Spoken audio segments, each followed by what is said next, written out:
They didn't laugh behind my back. They laughed right to my face.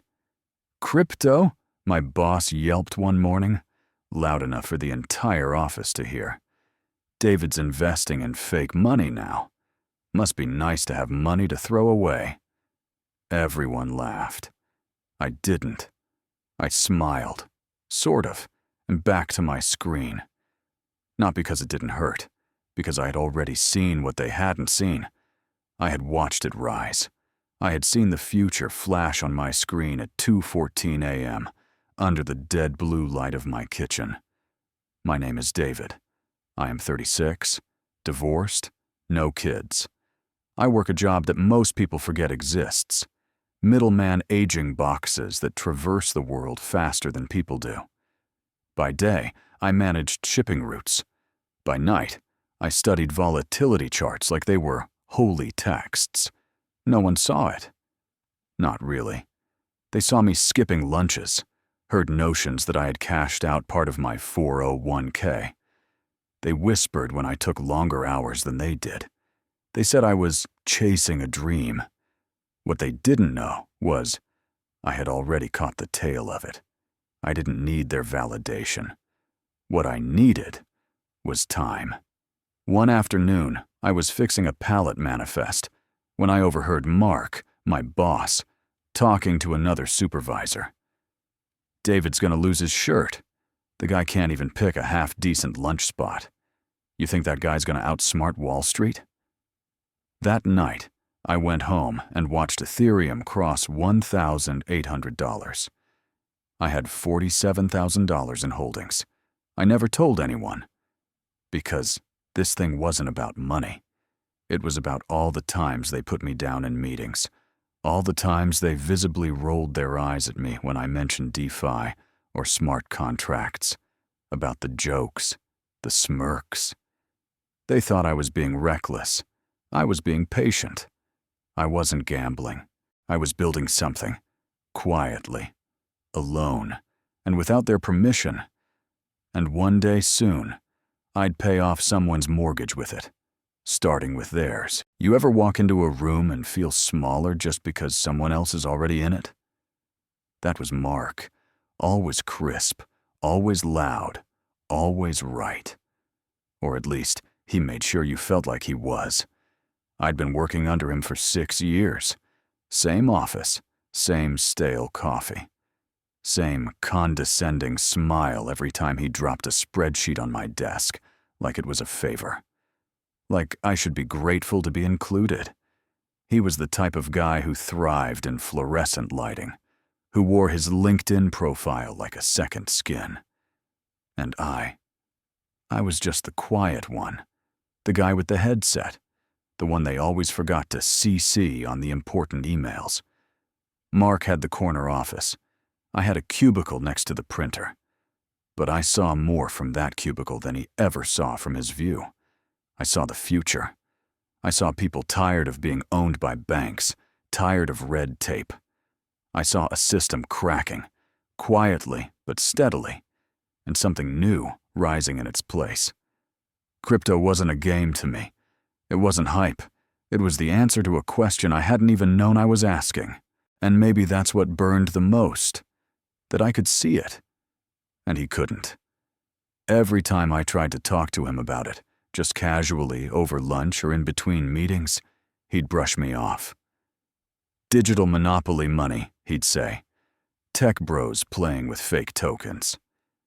Then he'd talk about real investments, retirement accounts, property, security. And I'd nod. I always nodded. Let him think he won the conversation. Because while he was buying his third rental unit and bragging about 6% returns, I was watching my tiny portfolio spike 80% in a single week.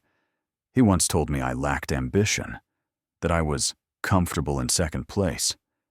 He didn't know I was never trying to beat him. I was building something that didn't need his approval. One day, he'd look up from his desk and realize I wasn't standing in his shadow anymore. I'd be long gone, already in the sun. They only see the wins, the headlines, the numbers. the shiny part that comes after everything's already worked. But they never see what it takes to get there. I'd get up before the sun, 4:30, maybe 5. The apartment was cold, even in summer. That's what happens when you trade comfort for savings. I'd wrap myself in a hoodie, start the coffee, and stare at charts while the city was still asleep. Some days it made sense. Other days, it felt like trying to read Braille in a storm. Candles, trends, signals, all of it dancing just out of reach. And yet I showed up. Every morning. I studied white papers like they were scripture, learned how blockchains worked, how gas fees moved, how to read between the hype and the truth. I joined forums where no one used real names, where respect was earned one insight at a time. At work, I was invisible, a background character in someone else's career story. But online, I started to matter. I posted calls, predictions. I got some right. Enough to be noticed. Enough that a few strangers DM'd me, asking how I knew. Truth was, I didn't. I just obsessed harder than anyone else. Lunch breaks were trading windows. Bathroom breaks were podcast sprints. While coworkers watched cat videos or argued about sports, I watched wallets move millions in real time, trying to guess where they'd go next. They laughed when I said I was into crypto. They stopped laughing when I turned a $600 position into $9,000. But that didn't happen overnight. That was months of doubt, of skipping dinners out, of telling friends I was just busy, when really I couldn't afford the risk of wasting energy. Mark once asked if I ever planned to grow up. I just smiled. He couldn't see it, but I was growing. Not up. Forward. It wasn't a lightning strike, no confetti, no dramatic music, just a quiet Tuesday night, and a number blinking on my screen. Plus $2,347.17. That was my profit, off one trade. I stared at it for a long time, not because of the money, though, yeah, it mattered, but because for the first time I wasn't guessing. I had mapped the movement, tracked the wallets, watched the sell walls form and break. It didn't feel like gambling anymore. It felt like clarity. That night, I didn't celebrate. I didn't post a win thread. I didn't even tell anyone. I just sat in the dark, lit only by the glow of the monitor, and let it sink in. This was working. Not luck. Not hype. Just raw, brutal, obsessive work, finally paying off. But with that clarity came something else. A responsibility. Now, I had a choice. Play it safe. Keep the wins small. Stay quiet. Or lean in. Push harder. Build something that couldn't be ignored. So I leaned in. I built a tracker. At first, it was just for me. A tool to monitor wallet behavior and token trends across different chains. Simple interface, ugly code, but it worked. I could see movements before they spiked. I could connect dots others missed. Then I shared a screenshot on Twitter. It went viral. DMs exploded. Traders asking if they could use it. People offering to pay. One guy said, "If this is real, I'll invest today." And that's when I realized this wasn't just a tool.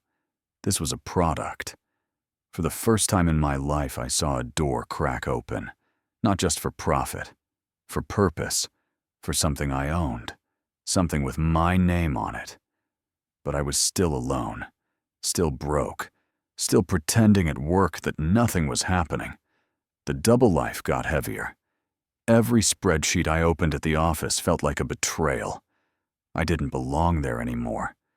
But I wasn't ready to walk away just yet. Not until I was sure. Not until I could slam the door behind me, not sneak out through the side. I didn't quit right away. That's the part no one talks about. Everyone loves the leap of faith story. The big dramatic exit. The "I'm done here" speech under flickering office lights. But I wasn't chasing drama. I was chasing control. So I stayed. Every morning, I clocked in with a smile that didn't reach my eyes. Sat through meetings that meant nothing to me. Nodded when my manager gave feedback that no longer applied to my life. Because behind that dull desk, something real was growing. The tracker wasn't just a tool anymore, it was evolving. I refined the interface, cleaned up the back end, added notifications. It wasn't pretty, but it was sharp, focused. The users kept coming, not in waves, but steadily. One by one, through DMS and whispers, they found it, used it, talked about it. I didn't advertise, didn't post fancy launch threads. I let the work speak, and it did. Each new user brought insight, bug reports, feature requests, honest feedback. It felt like a silent conversation, like we were building this thing together, even if they didn't know my name. But I knew something important. I wasn't ready for scale. Not yet. So I played it smart. No servers blowing up. No fake urgency. No promises I couldn't keep, just quiet reliability. At night, I read contracts instead of watching TV, studied tokenomics instead of streaming. My world got smaller, but it got sharper. And through it all, I stayed invisible. No LinkedIn updates, no company logo. Just a ghost in the code, moving parts into place. I knew what I was building. I wasn't trying to impress VCs. I wasn't building for TechCrunch headlines or startup competitions. I was building for the moment I wouldn't need permission anymore. The moment I could walk out, not in anger, but in triumph. And when that day came, they wouldn't see me coming. They never had. The call came on a Tuesday, not a dramatic day, just gray skies and lukewarm coffee at my desk. I was tweaking a back-end process when my phone buzzed. Unknown number. I let it ring. Twice. Then something told me to answer. "Hey, it's Mark." It took me a second. Mark? As in, Mark? The same guy who once told me I was wasting my potential on fantasy tokens? The guy who rolled his eyes at every late-night side project? Now his voice sounded smaller. "How have you been?" I asked, keeping it neutral. Honestly, he hesitated. Not great. Layoffs hit. I was managing a team of 12 last month. Now I'm out. Just like that. I didn't say anything. Not out of spite. Just waiting. "I heard you've been building something," he said finally. "Crypto stuff?" I almost laughed. Crypto stuff. That's what it had always been to him, until he needed it. "Yeah," I said. "Still working on it." He cleared his throat. "I've been reading up. It's everywhere now. My cousin's kid made a mint flipping NFTs. The world's moving fast, man. Thought maybe we could talk." There it was. The crack. The shift. The same guy who dismissed my ideas, who smirked at every mention of my project, was now calling like a man looking for a life raft. "I just need some direction," he added. "A chance. Hell, I'd intern for free if I have to." I leaned back in my chair, not to gloat, just to breathe. I remembered the meetings where Mark spoke over me, the jokes he made behind my back, the way he shrugged every time I stayed late, building something he couldn't see. Now he wanted in. I didn't say yes. I didn't say no. I just said, "Send me your resume." Then I ended the call and stared at the ceiling. Not out of pride, but because something deep inside had finally clicked into place. It wasn't about revenge. It was about recognition. The world was changing. And this time, I was ahead of it. A week after Mark called, my inbox pinged with a subject line I never thought I'd see. Interested in a conversation?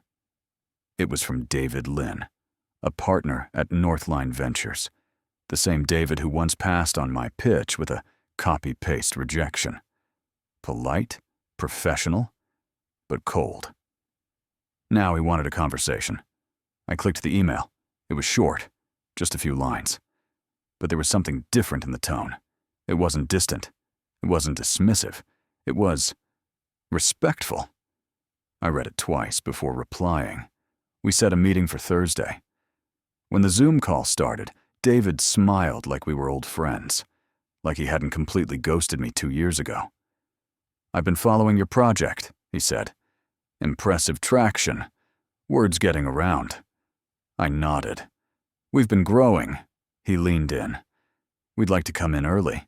Series A, maybe even sooner. Help you scale." I let that hang in the air. David wasn't used to me being quiet. Last time we spoke, I was desperate, hungry for validation. This time, I didn't need it. "What's your offer?" I asked. He glanced off camera, probably at a partner or notes. Then came the number. $2 million for 20%. I didn't flinch, but inside something burned bright. This was the same project Mark mocked, the same one that kept me up nights, tweaking code and eating canned soup. Now it was worth 7 figures. "I'll think about it," I said. Calm, in control. David blinked. "Of course, take your time. But if I were you, I'd move fast. These windows don't stay open." I ended the call and just stared at the screen. 2 million. Not just for the code, but for the years I spent being underestimated, ignored, laughed at. This wasn't a fantasy anymore. It was real. And I wasn't desperate now. They were. I didn't reply to Mark right away. He'd seen the news. Of course he had. My project was featured in a tech newsletter he probably reads religiously. The headline read, "Bootstrapped founder rejects $2 million VC offer. What does he know that they don't?" I knew what I was doing. I waited. No message. No call. Just silence. Until 3 days later, I got a text. Simple. Short. "You really built it?" I stared at it for a full minute. My thumbs hovered above the screen, then dropped. I locked the phone. No reply. He could sit with that. This was the guy who called me delusional, who laughed when I stayed in coding on weekends, who told our mutual friends I was still playing startup. Now he wanted confirmation, maybe validation. But he wasn't getting it. Not from me. Later that week, I ran into him. Total accident. Coffee shop on 8th. I was picking up an order, and there he was. Head down in his laptop, probably scrolling through LinkedIn, trying to look busy. He looked up. Froze. I gave him a small nod. Nothing more. No wave. No smug smile. Just presence. And that said everything. He stood up halfway like he wanted to say something. Maybe, congrats. Maybe, how'd you do it? But my eyes were already past him. I walked out with my coffee and left him standing in the middle of a Monday morning, completely out of words. And it felt perfect. See, I didn't want revenge. I didn't need him to say he was wrong or beg to join in now. I just wanted him to feel it. That moment when he realized he wasn't the authority anymore. That I didn't need his approval. That silence between us. That was my closure. And it was worth more than any headline. 2 years ago, they laughed at me in that glass conference room. Told me I lacked scalability. That my idea was cute, but not venture material. And now, here I was, sitting across the table from the same suits who once dismissed me like I was pitching lemonade at a Fortune 500 boardroom. Only this time, I wasn't the one asking for anything. They were. Their tone had changed. Softer. Smiles too wide. Voices too rehearsed. They used words like synergy and strategic alignment. tried to tell me they always believed in my vision. I nearly laughed, because they didn't believe. They just saw numbers now. User growth, revenue, retention, all the things they swore I could never hit. But I had. Without them. I remembered walking out of that first pitch 2 years ago, stomach in knots, heart cracked in quiet places. I'd built my project on coffee-fueled nights and code written under flickering lights. But it hadn't been good enough for them. Now they were offering partnerships, equity-free grants, invitations to events with people I should meet. I let them talk. Then I leaned back, looked them dead in the eye, and said, I appreciate the offer, but I don't build for validation. I build for value. You could feel the air shift. One of the partners cleared his throat, tried to recover. At least consider our latest terms. We're not here to take control, just to support. Support? Where were they when I needed a co-signer on a cloud credit line? Where were they when I skipped meals to afford hosting fees? I stood up, smiled. Thanks, but I'm already supported. By every user who stuck with me when the servers crashed. By the community that grew without funding. By the silence I kept when the world doubted me. I didn't storm out. No need for dramatics. I walked out calm, grounded. This wasn't a victory lap. This was a reset. The tables had turned, and now I was the one choosing who deserved a seat. Spoiler. It wasn't them. There's a quiet that settles in after the storm. Not silence. More like the absence of urgency. No more late-night panic over broken code. No more second-guessing every feature, every move. Just calm. It was a rainy Tuesday when the transfer cleared. $2 million. Clean. No strings. I stared at the number for a long time. Not in disbelief, just in reflection. This wasn't just money. It was proof. Proof that I wasn't crazy for believing in myself when no one else did. Proof that all the sleepless nights, the setbacks, the rejections, they weren't just pain. They were process. I walked outside that day with no destination in mind. Just me, a hoodie, and the streets I used to rush through on my way to freelance gigs. I passed the old co-working space. Still smelled like burnt coffee and ambition. I smiled. A kid bumped into me, holding a laptop and muttering about a pitch deck. I almost stopped him. Almost told him, hey, I know how that feels. But I didn't. He didn't need a story. He needed his own. Was it worth it? The lost friendships? The years of doubt? The whispers behind my back that I was wasting time? Yeah, every bit of it. Because I didn't just build an app. I built resilience. I built self-respect. I built the kind of life that didn't hinge on anyone else's approval. They used to call it a gamble. Now they call it a win. But I know the truth. It was always a promise. One I made to myself in the dark, in the doubt, in the grind. And I kept it. I still get emails sometimes from people who saw the story unfold, who say it gave them hope, who say, because of you, I didn't quit. That means more than the payout ever could. I never responded to my old boss's last message, the one that read, "Hi Alex, congrats. Maybe we underestimated you." Maybe. No hard feelings, though, because in the end, they gave me the best kind of fuel, and I burned it for miles.